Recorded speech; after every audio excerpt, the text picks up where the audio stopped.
میرا سوال سر مختصر سا سوال ہے، جب بھی ہم گاڈ ایگزسٹنس کی بات کرتے ہیں سب، تو سائنس، اگر ہم سائنس کی بات کریں یا لاجک منطق کی بات کریں تو اسے ہم یہ چیز ثابت نہیں کر سکتے کہ گاڈ ایگزسٹنس، ان کا جو وجود ہے.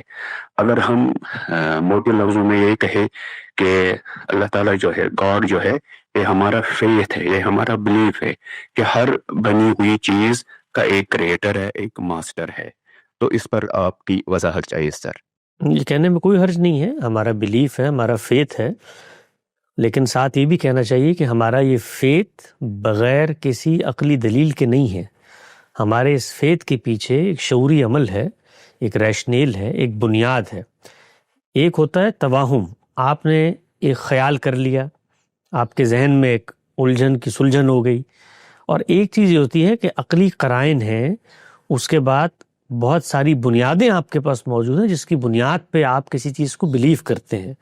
تو یقیناً خدا پہ ہمارا فیتھ ہے، ہم بن دیکھے اس کو مانتے ہیں. قرآن مجید نے جس وقت آغاز کیا ہے اپنی دعوت کا تو کیا فرمایا ہے؟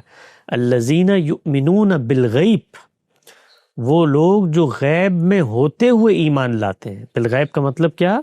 غیب میں ہوتے ہوئے، گویا وہ حصی طور پر کسی چیز کو دیکھ کر ماننے کا مطالبہ نہیں کرتے کہ جب تک ہمارے حواس اس کو گرفت میں نہ لے لیں، یا تجربے کی سطح پر جس طرح معمل میں، لیبارٹری میں ہم مختلف چیزوں کا مشاہدہ کر کے خود بھی دیکھتے ہیں، دنیا کو بھی دکھا سکتے ہیں.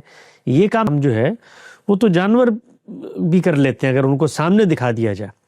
یعنی آپ دیکھیں نا، بھینس کو بھی اگر آپ کوئی چیز دکھا کر منوانا چاہیں تو وہ مان لیتی ہے. انسان تو انسان ہے، انسان کا سب سے بڑا امتیاز یہ ہے، اور یہی انسان کا امتحان ہے کہ وہ بن دیکھے مانتا ہے، بے سمجھے نہیں مانتا.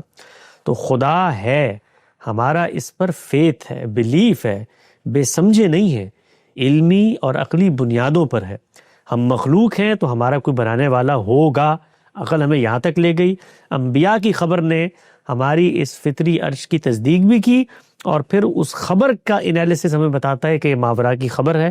اس سے ہم خدا کے ہونے پر عقلی طور پر یقین رکھتے ہیں.